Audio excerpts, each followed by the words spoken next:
Welcome to the channel. Today, we're exploring some unbelievable story. Stay tuned and let's dive in. My life's tale is not one I would have scripted for myself, but I have learned to accept its twists and turns. There were times when I felt absolutely adrift, as if the world had taken away every ounce of steadiness I had ever known. These weren't simply difficulties, they were seismic transformations that altered who I am. Every time I was about to give up, someone stepped in, sometimes just in time to steer me back onto firm ground. But before the rescues, there was turmoil. My early years were a whirl of instability, marked by my mother's troubles and my grandmother's transient care. When my grandma died, I was put into a position much worse than I could have imagined. Those years in foster care were a succession of hardships, some of which I'd prefer forget, while others honed a resilience I had no idea I had. By the time I met the individuals who would eventually rescue me, I had already endured a lifetime of pain. I've been rescued from the midst of life's mayhem 3 times. The first 2 occasions, Tom Mitchell and his wife, Nancy Mitchell, intervened to save me from losing my way. The third time was different, and this rescue may last a lifetime. I'm Jake Carter, although most people call me Ben. I spent 10 years in foster care and never met my father. I'm not sure whether my mother even knew who he was. If she did, she never informed me or my grandmother. For the first 6 years of my life, my mother struggled with substance abuse, disappearing for days at a time. My grandmother cared for me until her death, just before I started first grade. After she died, I returned to my mother, but it didn't last long. Less than 2 months later, I returned home from school to discover my mother unconscious in bed, with a needle still in her arm. I tried to wake her up, but I knew from previous experience that she sometimes just needed to rest. So I waited. I ended up waiting for 5 days, subsisting on whatever I could scrape from the fridge and a box of cereal I had to climb up to get. After missing 5 days of school and still being unable to contact my mother, Mrs. Harper, my first grade teacher, stopped over to check on me with her husband, a mechanic at a neighboring business. When they knocked, I hesitated to let them in until Mrs. Harper assured me it would be fine. I explained that her mom was just sleeping. Mrs. Harper went to check on my mother and, after a short time, called for her husband. He confirmed that my mother had died. They phoned child services and I was put in foster care. Years later, Diana Walker published The Foster Care System Exposed, a book that criticizes the child welfare system. The one point I disagree with is that she doesn't emphasize enough how damaging the system can be to the children caught in it. Child services made some half-hearted attempts to find any relatives who might take me in, but I didn't know of any. This was long before genetic testing or online ancestry services became widespread, so I spent a lot of time going through my mother's belongings, hoping to find a name or some kind of contact information. Child services found nothing, and I ended up in long-term foster care, which was deeply flawed. By the time I was 12, I had lived with 10 different households and attended 9 schools. I wasn't a troublemaker or defiant, but many of the families I lived with were virtually as problematic as my own. Some took me in only for the financial help they got. I observed bullying, mistreatment, and neglect in various kinds. The worst occurrences occurred in households with both adopted and biological children. There, a definite hierarchy existed, with the biological children always receiving the best care. Those years of my life were full of upheaval, and I was near to a total collapse until Greg and Nancy Mitchell came in. I first met Tom Mitchell in gym class when I was in first grade. He was an African-American veteran Marine sergeant who had begun a second career as a high school PE instructor. At the time, he was probably approximately 37. I'll never forget meeting him. He was about 4 feet 1 inch tall and weighed almost 235 pounds. If there was any fat on him, it was hard to find. He terrified all the boys at school, especially since after hours, he ran a dojo in a shopping center near the school. Several people I knew trained with him and said he had martial arts trophies on the walls, even though he didn't compete anymore. No one dared mess with him. Nancy Mitchell was the school psychologist and was in charge of helping new students. She was about 3 feet 0 inches and maybe 105 pounds, but she could control Greg any way she wanted. Later, I found out that they had 2 children, 2 boys who were Army commanders and a daughter in college studying early childhood education. I also discovered that no matter how strong Greg was, he could not manage Nancy Mitchell when she was unhappy. When she got worked up, she became a force to be reckoned with. My life's tale is not one I would have scripted for myself, but I have learned to accept its twists and turns. There were times when I felt absolutely adrift, as if the world had taken away every ounce of steadiness I had ever known. These weren't simply difficulties, they were seismic transformations that altered who I am. Every time I was about to give up, someone stepped in, sometimes just in time to steer me back onto firm ground. But before the rescues, there was turmoil. My early years were a whirl of instability, marked by my mother's troubles and my grandmother's transient care. When my grandma died, I was put into a position much worse than I could have imagined. Those years in foster care were a succession of hardships, some of which I'd prefer forget, while others honed a resilience I had no idea I had. By the time I met the individuals who would eventually rescue me, I had already endured a lifetime of pain. I've been rescued from the midst of life's mayhem 3 times. The first 2 occasions, Tom Mitchell and his wife, Nancy Mitchell, intervened to save me from losing my way. The third time was different, and this rescue may last a lifetime. I'm Jake Carter, although most people call me Ben. I spent 10 years in foster care and never met my father. I'm not sure whether my mother even knew who he was. If she did, she never informed me or my grandma. For the first 6 years of my existence, my mother suffered with drug abuse, vanishing for days at a time. My grandma cared for me until her death, right before I entered first grade. After she died, I returned to my mother, but it didn't last long. Less than 2 months later, I returned home from school to see my mother comatose in bed, with a needle still in her arm. I attempted to wake her awake, but I knew from previous experience that she sometimes simply needed to relax. So I waited. I ended up waiting for 5 days, subsisting on whatever I could scrape from the fridge and a box of cereal I had to clamber up to get. After missing 5 days of school and still being unable to contact my mother, Mrs. Harper, my first grade teacher, stopped over to check on me with her husband, a mechanic at a neighboring business. When they knocked, I hesitated to invite them in until Mrs. Harper told me everything would be okay. I explained that her mom was only napping. Mrs. Harper went to check on my mother and, after a little while, asked for her husband. He verified that my mother had died. They phoned child services and I was put in foster care. Years later, Diana Walker wrote The Foster Care System Exposed, a book that criticizes the child welfare system. I disagree with her on one point: she does not highlight sufficiently how detrimental the system can be to the children who are caught up in it. Child services made some half-hearted efforts to locate any relatives who could take me in, but I didn't know of any.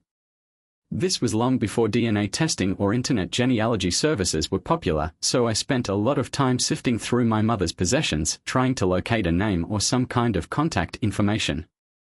Child services discovered nothing, so I ended up in long-term foster care, which was profoundly defective. By the time I was 12, I had lived with 10 different homes and attended 9 schools. I was not a problem or rebel, but many of the families I lived with were almost as unstable as mine. Some accepted me only for the financial assistance they got. I observed bullying, mistreatment, and neglect in various kinds. The worst occurrences occurred in households with both adopted and biological children. There, a definite hierarchy existed, with the biological children always receiving the best care.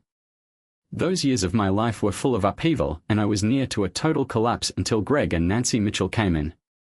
Tom Mitchell and I initially met in gym class when I was in first grade. He was an African-American ex-Marine sergeant who had begun a second career as a high school PE instructor. At the time, he was probably about 37. I will never forget meeting him. Nancy Mitchell, the school psychologist, was in charge of assisting new students. She was about 4 feet 1 inch tall, weighed nearly 235 pounds, and had a dojo in a nearby shopping center after hours. Later, I learned that they had 2 children, 2 boys who were Army commanders and a daughter who was in college studying early childhood education. I also discovered that no matter how strong Greg was, he could not manage Nancy Mitchell when she was unhappy. When she got worked up, she became a force to be reckoned with. I turned 16 just before graduation, which marked the end of my time in the child welfare system. I worked part-time in a martial arts studio, teaching elementary school students. Greg approached me after the graduation and said, "What are your plans for the future?" I said, "I want to become a Marine." He inquired whether I was certain, given the severity of the conflict in the Middle East at the time. I assured him I was sure. Greg and Nancy Mitchell escorted me to the Marine Corps recruiting office, where I joined up. I had just a month till boot camp at Camp Pendleton. During that month, Greg put me through an even more rigorous training regimen than I had previously undergone, ensuring that I did not humiliate him in front of his other drill instructors. At Camp Pendleton, I would never have told the instructors, but after 4 years of living with the Mayers and training with Greg, it almost seemed like a break.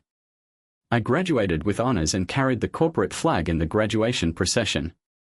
Greg and Nancy Mitchell were watching from the platform, and by that point, I considered them my parents. I was pleased to demonstrate how nicely they had reared me.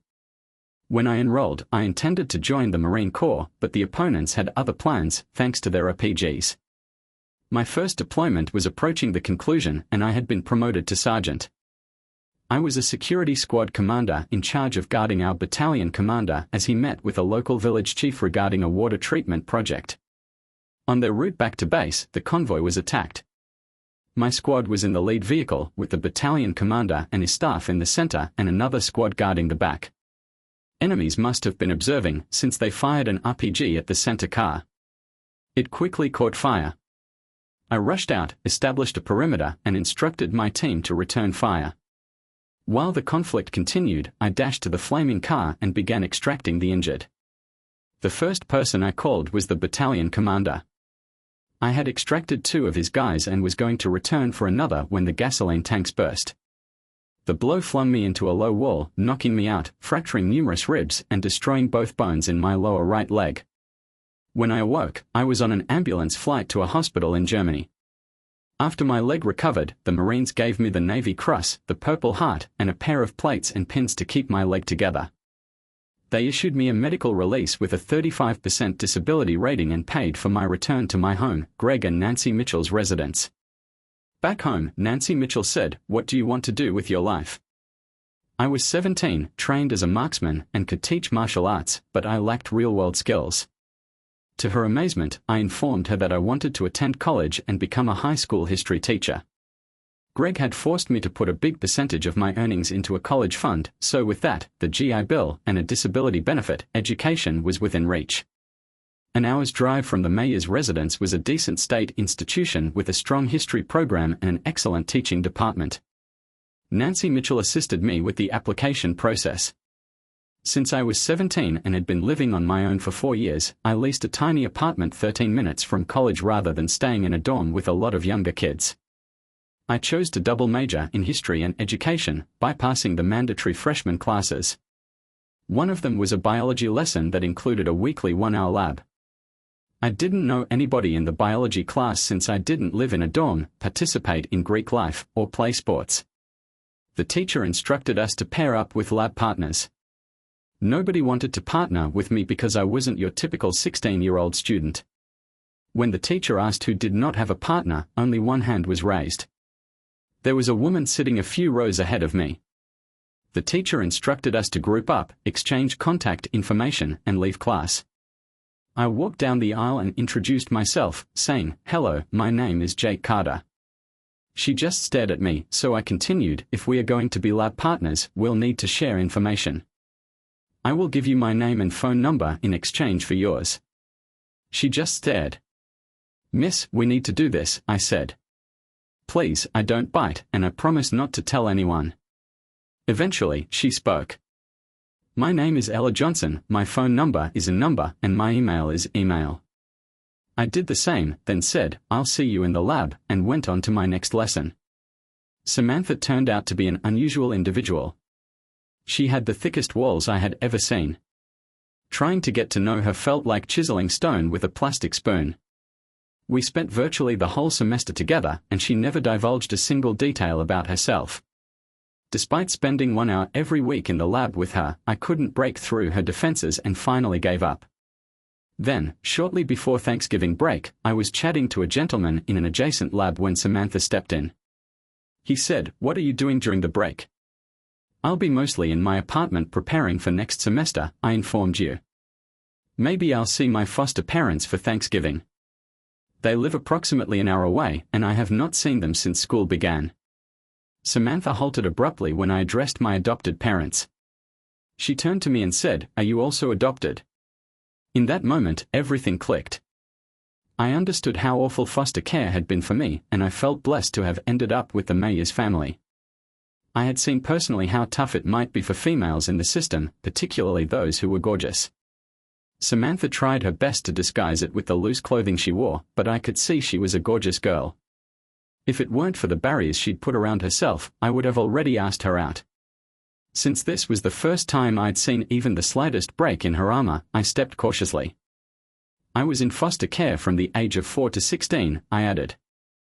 I moved through 11 foster homes and I spent the last 4 years in one. I consider Greg and Nancy Mitchell my parents, even though they never legally adopted me. Samantha looked at me attentively and added, I ended up in foster care when I was 2. My dad vanished and my mom died of cancer. I had no family who could take me in. It was not a simple experience. I moved around from house to house. I was fortunate to be able to avoid prison time. I had helpful professors and an excellent social worker. They helped me secure a scholarship, and now I'm here studying accounting. I want to find a position that provides as much financial stability as possible with this degree. Accountants are constantly in demand, so I shouldn't have a problem getting job. Sounds like a good plan, I responded. I'm interested in history and education. Tom Mitchell is a teacher, while Nancy Mitchell is a guidance counselor. They got me out of a bad foster home and helped me turn my life around. After high school, I spent 2 years in the Marine Corps, and now I'm a freshman in college. We continued talking as we finished our lab work. When we finished, I asked, "Do you want to get something to eat?" "I am starving. My budget doesn't really allow me to eat anywhere except the cafeteria," she told me. "All right, on me," I replied. "There's no pressure. Allow me to treat you like one foster child to another. I have the funds and you can repay me when you are able." Samantha became more than just a lab partner to me. I spent the remainder of the semester trying to persuade her to open up. We didn't go on dates, but we became study friends and spent a lot of time at the library together. I had learned to cook from Nancy Mitchell, so I invited Samantha over for dinner at least twice a week. We went to various collegiate sporting events together, and I even took her out for a nice supper one night. Throughout this, I never touched her, except to assist her with her coat. Due to the Mayers' schedule, I didn't have much time for dating. In high school, I had a couple brief flings with Marines, but nothing serious. As a consequence, I lacked strong connection skills. Samantha clearly didn't, either. She had opened up a little, but there was still a barrier between us that prevented me from truly getting to know her. I noticed that she was motivated by the urge to feel secure, financially, physically, and emotionally. She wasn't about to allow anybody in who would undermine that security.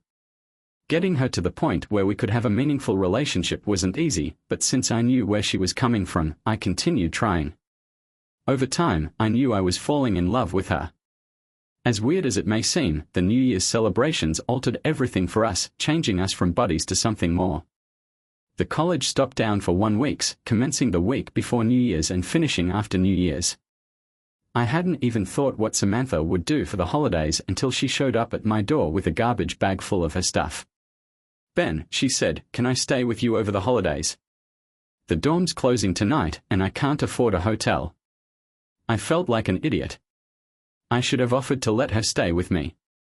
"Of course," I replied. "I'll put clean sheets on the bed, and you can sleep there. I will take the couch. I've done this numerous times when I've fallen asleep in front of the television. I'll bring you some towels and a washcloth, but I won't push you out of your bed. We can share it.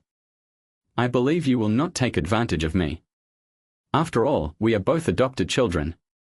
We've undoubtedly shared a bed with others before." Samantha was correct, however. It had been a long time since I shared a bed with anybody other than someone I got along with, and none of those females had been around in about a year since I healed from my injuries and began college. But if she was prepared, I was, too. Who knows? I wondered. Perhaps we can become more than just buddies. I assisted her in bringing her belongings into my room, cleared space in the closet and a drawer for her clothing, and welcomed her into my world. The first night was rather weird.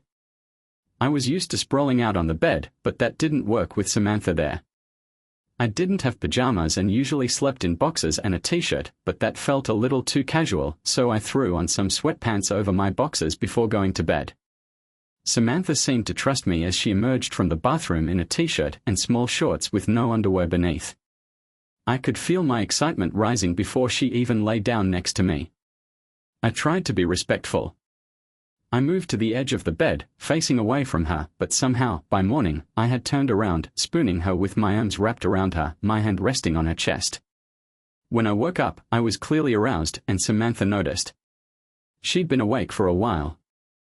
"I'm sorry," I said. "I didn't mean to be inappropriate." Samantha laughed. "It's fine. I genuinely appreciate the intimacy. I don't believe I've ever simply snuggled with someone before. I can get used to this." She rolled over, wrapped her arms around me, and kissed me, breath included. I was not prepared for it, but I did not back away. Without asking, she sat up, took off her t-shirt, and tossed it aside before climbing back on top of me and kissing me more intensely. I was tempted, but at the last minute, I backed away. "Samantha, you don't have to do this," I told her. "I am your friend, and I do not want you to feel like you are repaying me for allowing you to stay here. I will not do this unless we are both committed to a meaningful relationship. I care about you too much to simply let it be a fling." From my experience in foster care, I realized how simple it was for kids to consider sex as merely a transaction, something to obtain what you want or say thank you. But living with Greg and Nancy Mitchell had showed me what true love looked like. I want it with you, and I'm not willing to settle for anything less. I could tell that no one had ever denied Samantha before. I had no idea how long she'd been in intimate relationships, but I was probably the only real friend she had at college. She'd let me in because we shared the experience of being adopted. Samantha studied me for a long moment before speaking. "Ben, sometimes you're too nice. I'm offering you this, and you're turning it down. Are you serious? It's not easy for me to do this, but I really like you. I might even be in love with you. I dream of being with you, but until you feel the same way, it will not happen." "Would telling you I was in love with you alter things?" she asked. "Only if I believe you're being honest, not just trying to make me feel good," I told you. "You're impossible," she said, getting out of bed and putting on a t-shirt before going to the bathroom. The rest of the day was a little awkward for us. Samantha went to bed that night wearing a tracksuit instead of a t-shirt and shorts.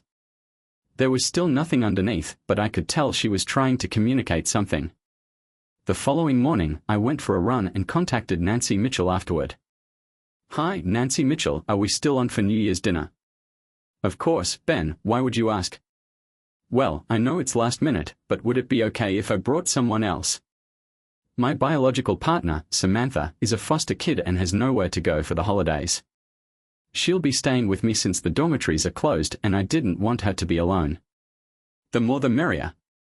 Bring her along, we'll make sure she has a terrific time." "Thank you, Nancy Mitchell. Is there anything we can bring?" "Just yourselves. See you then." Later, I stopped at a jewelry store on my way home after picking up pizza. I purchased a little necklace with a tiny pendant. Because she would be joining the Mayers family for New Year's, I wanted her to have a present to open. I had no idea at the time, but that necklace would be Samantha's first New Year's gift that was not from a foster care agency or charity. That gift transformed our friendship into something more. When I handed it to her, she opened it and fell into tears. Then, in front of everyone, she hopped into my lap and kissed me as if it were the first time she had done so. Later that night, she brought me into the bedroom and told me she wanted us to have a serious relationship. It took me a year and a half to really comprehend our connection, but I don't think Samantha and I ever truly understood each other's depth. We immediately realized that genuine intimacy comes from connection, not physical desire. Samantha never returned to the dorm once it reopened. We transferred all of our belongings into my apartment and began living together. Greg and Nancy Mitchell were concerned about how quickly things were moving, but they welcomed Samantha into their family and supported us. The following 3.5 years passed quickly. Samantha excelled in her accounting degree, graduated at the top of her class, and went on to work for a leading business in Chicago. I found a teaching position at a suburban high school, and we got married in a small ceremony with Greg and Nancy Mitchell as our attendants. At the reception, Greg presented me a card with a check for all the support payments they had received for me, which we used to purchase a little home near the subway line so Samantha could commute conveniently. Despite her heavy work hours and travel, we were wonderfully pleased. Samantha was finally established, secure in her profession and our relationship. About 4.5 years into our marriage, Samantha's firm was hired by the US government to audit a defense contractor accused of massive billing fraud. Samantha's team worked on the project for weeks, traveling to the Midwest to investigate. Before each trip, she gave me a passionate night of lovemaking, and the same when she returned. We kept in touch constantly, and although it wasn't perfect, Samantha loved working on such an important case. It could advance her career. Mark Allen, the whistleblower, was an accountant who discovered fraudulent billing by a fictitious subcontractor and eventually traced it to a corporation owned by defense contractor executives. After reporting the fraud, Richard filed a lawsuit, and things got heated. Samantha spent time with Richard on each trip, analyzing the invoices and payments. If the deception was established, Richard stood to collect a hefty payment. At the time, I had no idea Richard had developed feelings for Samantha, and when she saw the potential financial security his investigation could provide, she began to consider a future with him. Richard made many enemies during his investigation, and after 3 failed assassination attempts, the feds placed him in protective custody. He agreed, but only under the condition that Samantha join him in the witness protection program. It wasn't until years later that I discovered Samantha's true reasons for agreeing to leave with Richard. The US Marshals provided more than simply financial security. Her upbringing in foster care had left her insecure, and she viewed this as a chance to leave the life we shared. Samantha vanished on a typical morning. We had an intense, passionate night of lovemaking the night before, maybe more so than normal since we had discussed raising a kid and she had stopped using birth control pills. I assumed it was simply her attempting to get pregnant before the vacation. She departed for work the following morning, and that was the last time I saw or spoke with her. Later, surveillance video showed her leaving her workplace as if to go to the airport, then getting into a black SUV with temporary plates. When I didn't hear from her for days, I became concerned. Calls were unanswered, emails went unread, and text messages were disregarded. Something felt wrong. I called Samantha's office to find out what happened, and they told me she was on vacation. That didn't make sense, she had been heading to the Midwest for work. I asked if they'd heard from her, but they hadn't. In a panic, I reported her missing, and the police were initially unsure whether there was cause for concern. They inquired about any arguments or lovers, implying that she may have misplaced her phone or been too preoccupied to check in. When it became evident that her phone was off, her laptop untraceable, and her cards weren't being used, the police began taking it more seriously. They checked CCTV video showing her exiting the building and getting into a black SUV with false plates. Soon, they were undertaking a complete inquiry. After hours of interrogation and a search of our house, they uncovered no clues. It was as if Samantha had gone. I never imagined she would leave me, particularly since she had showed me love in her own manner. The only item she stole was a necklace I got her for New Year's, something she never took off. As the days passed with no news, I resorted to drinking to deal with the grief. I took a leave of absence from work and spent the summer buried in my sadness. By August, I hadn't talked to Greg and Nancy Mitchell in weeks, and Nancy Mitchell got anxious. She dispatched Greg to check on me. When he came, I was intoxicated and passed asleep on the sofa. Greg was furious, something I had never seen before. He took me into the shower and phoned Nancy Mitchell for assistance. She agreed to take me in, and Greg took me to their home. He insisted that I gather myself and promised to help me get back on track. The next morning, he woke me up at 3:25 a.m. It pushed me through a difficult exercise that left me fatigued but sober. That established the tone for the summer. By the time school began, I was in better condition and my mind was clearer. Nancy Mitchell arranged for therapy, and by New Year's, I had recovered some stability, but Samantha's absence left an ache that never went away. According to New York law, I couldn't declare Samantha dead until she had been missing for 4 years. Fortunately, her smart financial preparation kept me financially secure, but I couldn't access her retirement money or sell our property without her.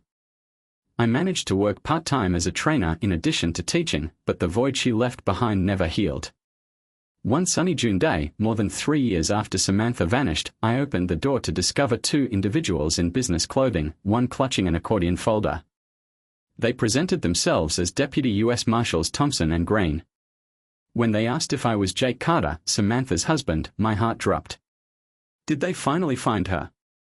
Or worse, her remains? I invited them in, and they began explaining something I couldn't understand. Green spoke first. "Mr. Miller, we owe you an enormous apology. 5 years ago, the Marshals Service made an error. We are here to make things right." Confused, I listened as she continued, "5 years ago, we placed Mark Allen, the informant in the case your wife was working on, in the Witness Protection Program. He revealed a massive defense fraud. Samantha was a member of the audit team. Apparently, she and Richard started dating, and he persuaded her to join the program with him. Before she left, she made arrangements to ensure that everything was in order: your divorce, the transfer of all assets, and a letter to you. All of this was supposed to be delivered once they were safely settled." Anger struck me hard. "You're telling me my wife ran off with a guy she met during an audit, and you knew but didn't report it? I've been mourning her for 5 years, and you've been sitting on this." Green looked remorseful. "We deeply apologize. This folder was expected to arrive long ago. We only discovered it after Mr. Gray and your wife's assets were liquidated." "Liquidated?" I echoed, shocked. "Yes," Green said. "They were living in Seattle when Mr. Gray was killed in a home invasion. Your wife was seriously injured and fell into a coma. She lived for 30 days after his death before dying. Their second child, a son, and your daughter were unharmed and are in our care." I was shocked. "What do you mean, daughter? We never had children." "Yes, you did. Samantha was pregnant when she entered witness protection. Your daughter is roughly 2 years old, and there's a boy too. Samantha had a DNA test done after your daughter was born, and it proved that the kid is yours. She gave instructions for you to be their guardian if something happened to her and Richard. She even set up a trust for the kids worth over $95 million, with you as the trustee." I was reeling. "How do you know all this?" "Samantha placed entire faith in you. She believed enough in your connection to appoint you as the children's guardian. She also left you her $3 million estate, which included a jewelry she wore regularly. She asked you to give it to Olivia as a wedding present when she marries." The weight of everything struck me at once. "There's something else you should know," Thompson said. "Even though we transferred Richard and Samantha under new identities as husband and wife, your marriage was not legally dissolved since you never filed for divorce or proclaimed her dead. Legally, you're still her husband, or were until she died a few days ago. This means we can immediately give Olivia over to you, but there is more. We are preparing a new birth certificate for Ethan. Once we get it, we may transfer both children to you without requiring you to go through the complete adoption procedure. We will change Mr. Gray's name on the birth certificates to yours and finalize the transfer." "What would you like me to say?" I asked incredulously. "Are you kidding me? You come up at my home unexpectedly and inform me that my lost wife spent 5 years with a person under a fake name and has just died. I have a daughter I've never met, and she has a half-brother. These kids are extremely wealthy, and you want me to take custody. Do you hear yourselves? Some individuals in this room are crazy, and I don't believe one of them is me. It's embarrassing to admit, but it was all true. We would want to schedule an appointment to formally release the children to you and link you with a probate legal company. Please keep this discreet until everything is finished. We recognize that we made serious errors and sincerely apologize. Heads will roll, but the children are the focus right now. So, are you in or out?" Samantha and Richard did not seem to have any further relatives. "If you do not take them, they will be placed in foster care." It was a low blow. I suspected both marshals were aware I had been adopted and were playing that card. Do what we ask, or 2 young children will be placed in a system I despise. After they played that card, I had no choice. "I agree," I said, my voice full of passion. "When can I meet the children?" When Samantha fled, the marshals left a folder with paperwork that she had ordered them to create. I placed it on my office table, assuming it could sit there for a few more days. It had already been 5 years. I contacted Greg and Nancy Mitchell after the meeting but did not go into detail. I informed them that federal law enforcement had contacted me, Samantha had died, and I now had 2 children to raise. I shared the information with Greg and Nancy Mitchell. They didn't doubt my sanity, instead, they stepped right in and helped me prepare for my new position as a single father. Olivia and Ethan were officially handed over to me 2 days later at a federal courthouse in Chicago, along with new birth certificates naming me as their father. Now I was their father, unprepared, confused, sad, and angry, but still a father. Ethan, being younger, quickly warmed up to me. Olivia took a few more weeks, but by the time school began in the fall, they were both calling me Dad. I enrolled them in a daycare near the school that was commonly used by teachers. Greg and Nancy Mitchell worked hard to connect me with a pediatrician, dependable babysitters, and other resources for new fathers. I believe they considered Olivia and Ethan as additional grandkids and me as a son, if not legally adopted. The packet lay on my desk for a month before I eventually opened it. I opened it one night after the children had gone to bed. The papers indicated by the Marshals were inside Samantha's engagement and wedding rings, 8 copies of her death certificate, and the necklace I gave her that first New Year's together. Following Samantha's death, the Marshals took her personal possessions from the hospital and put them in the package I received. I gazed at the envelope carrying Samantha's last letter for a long time before opening it. I wasn't sure whether I wanted to hear her last views, but I ultimately opened it and started reading. Dear Ben, by the time you read this, I will have already left. I apologize for doing this to you, but I attempted to keep my absence as simple as possible. Enclosed are all the documentation you need to eliminate me from your life and go on. I realize this will pain you, and for that, I can only offer my heartfelt apologies. You loved me wholeheartedly, and I'll always treasure that. I wish I could love you the same, but I know myself well enough to realize I've never genuinely loved anybody. I don't believe I even have the capability for it. After all those years in foster care, I know no one ever genuinely loved me until I met you, maybe with the exception of my mother, but I remember nothing of her. You are far stronger than I am because you survived the system and yet had the capacity to love. But not me. Maybe it's because Greg and Nancy Mitchell looked out for you, or maybe it's because you're the finest guy I've ever met. By leaving with Richard, I've attained physical and financial security that we could never have achieved together. As a previous foster kid, I am certain you will understand. We'll be safe and have more money than you and I could have created. I dislike Richard, and I believe he is aware of this, but he loves me and feels that with time, I will come to love him, particularly if we have children together as planned. So, Ben, be furious and despise me if you must. I do not demand forgiveness, but I hope that when you think on your own difficult experience in foster care, you will understand why I took this decision. Please leave me out of your life and go on. If you need to grieve, forget me, I understand. But if not, I understand. There is a lady out there who can love you as you loved me, and I hope you find her. I hope she provides you a wonderful life, with a house full of children and grandkids, something I could not provide. Farewell, my sweet Ben. Be healthy, enjoy a long and joyful life.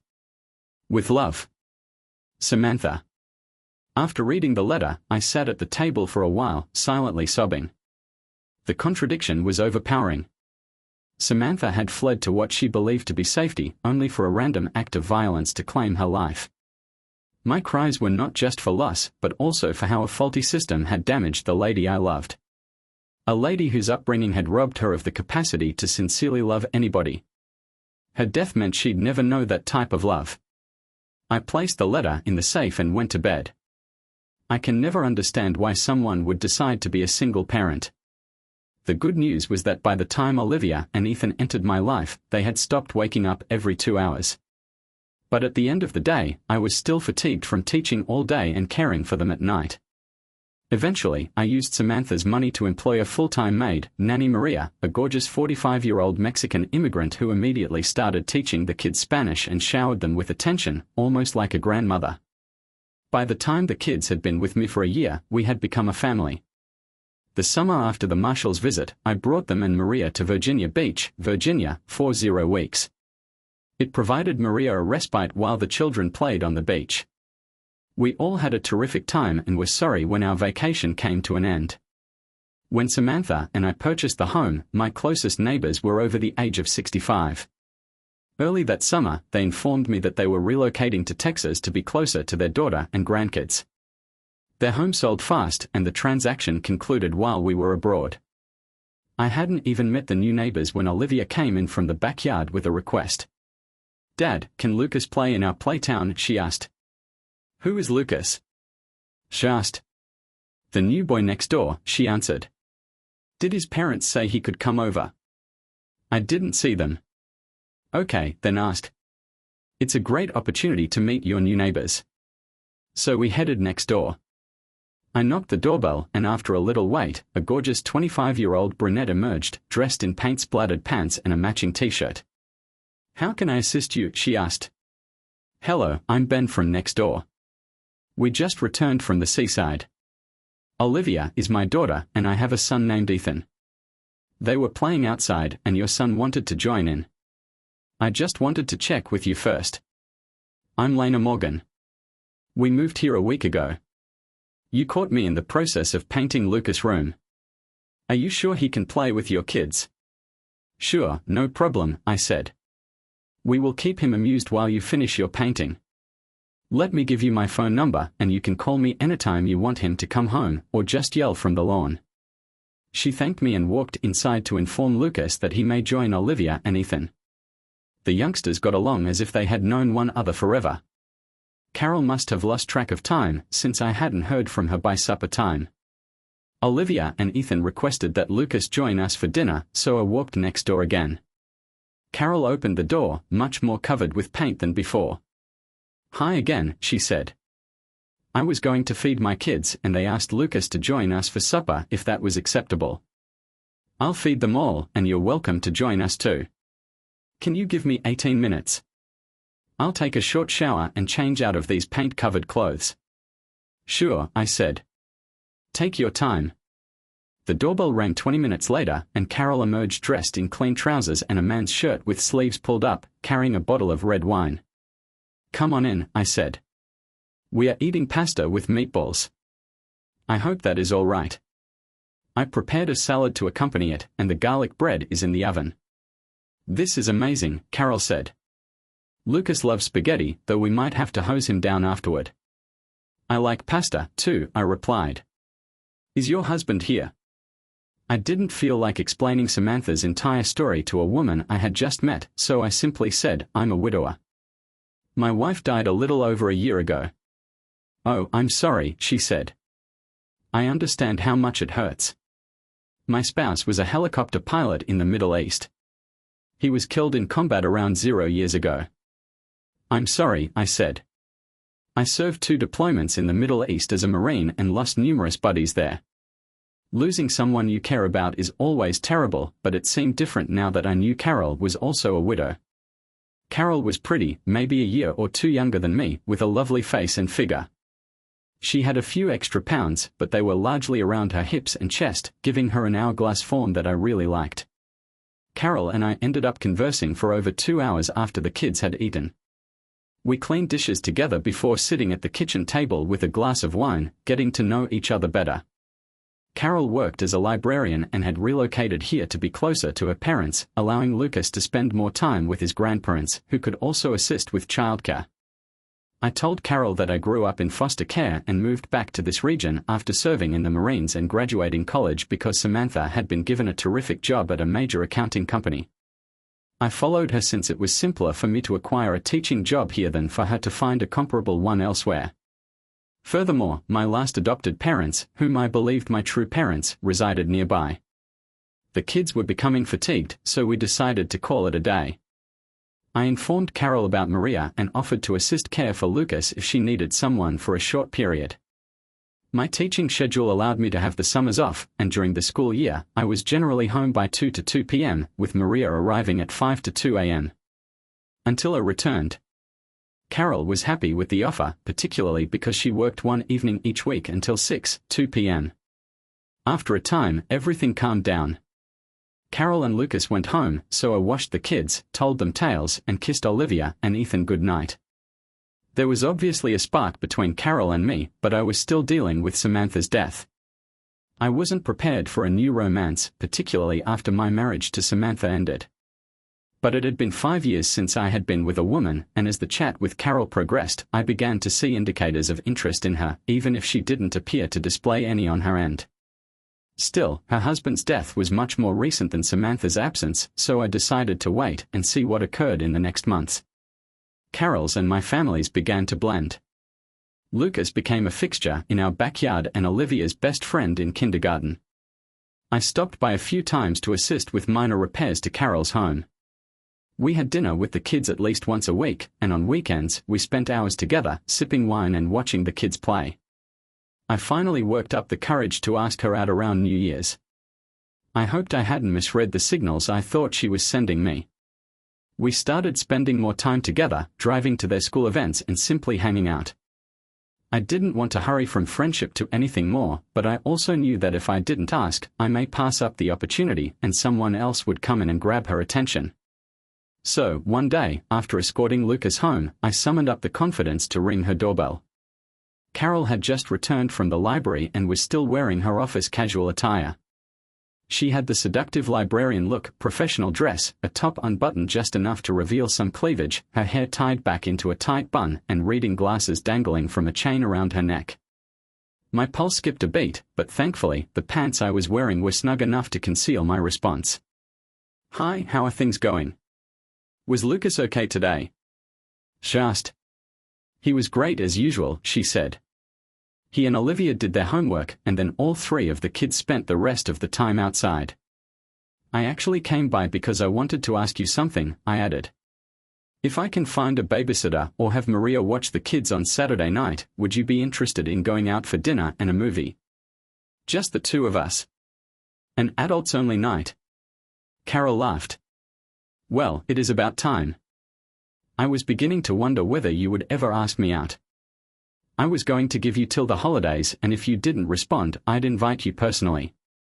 Of course, I'd love to go on a date with you," she told me. "We've been avoiding this for months. What time should I get ready on Saturday?" "Let me sort things out with the sitter, and I'll get back to you," I answered, happy that I hadn't misunderstood her signals. I told her good night and almost floated back across the yard to my home. Maria was pleased to work more hours, particularly since she had been encouraging me to start dating again. She had met Carol, liked her, and welcomed Lucas as her grandchild. After confirming the babysitting arrangements, I informed Carol that I would pick her up at 4 to 2 p.m. on Saturday. "We'll go to this great Italian place I've been to a lot, and then catch a new movie at the AMC," I muttered. When I knocked on her door that Saturday, I was nervous, as if I were on my first date. Carol opened the door, and I froze. She wore a white shirt that was virtually translucent and revealed a lace bra supporting her lovely bosoms. Her jeans gripped her hips wonderfully, and as she turned around, they highlighted her shapely body. "Wow," was all I could say. She held my hand and we went to the vehicle.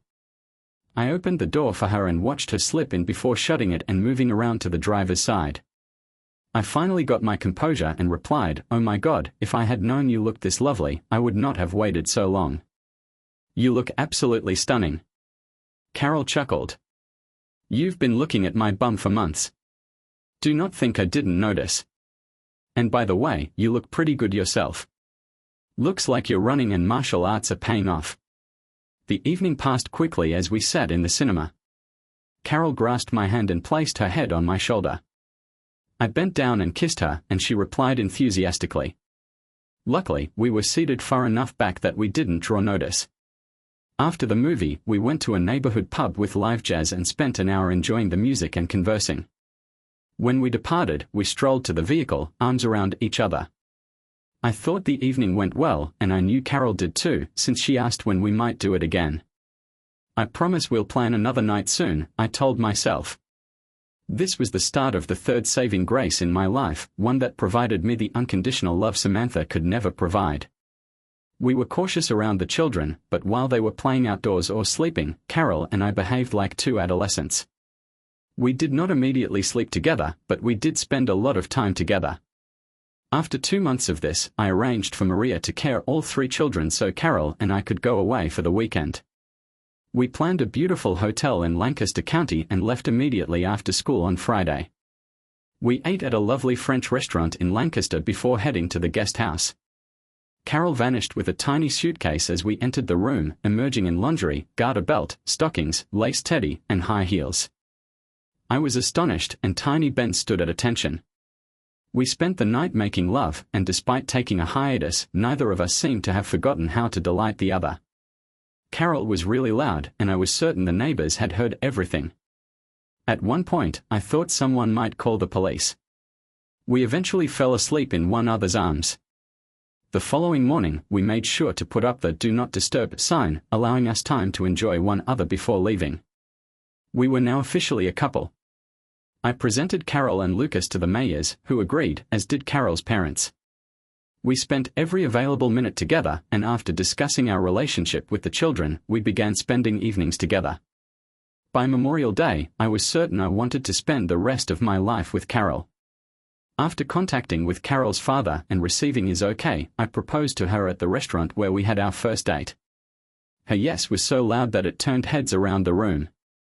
We didn't want a large wedding, so we planned an outdoor ceremony in a nearby park, followed by a food-filled reception in a pavilion. Our families, the Mayers, our children, Maria, and a few close friends made up the guest list. Maria volunteered to care the kids while we were on honeymoon in the Caribbean. Before the wedding, I told Carol the whole story of Samantha, Olivia, and Ethan's trust and the jewelry I gave Samantha that first New Year's.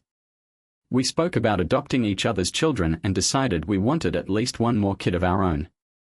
Carol discovered she was pregnant shortly after returning from our honeymoon. One of her prescriptions had an effect on her birth control tablets, and she was concerned I would be unhappy, but I was overjoyed.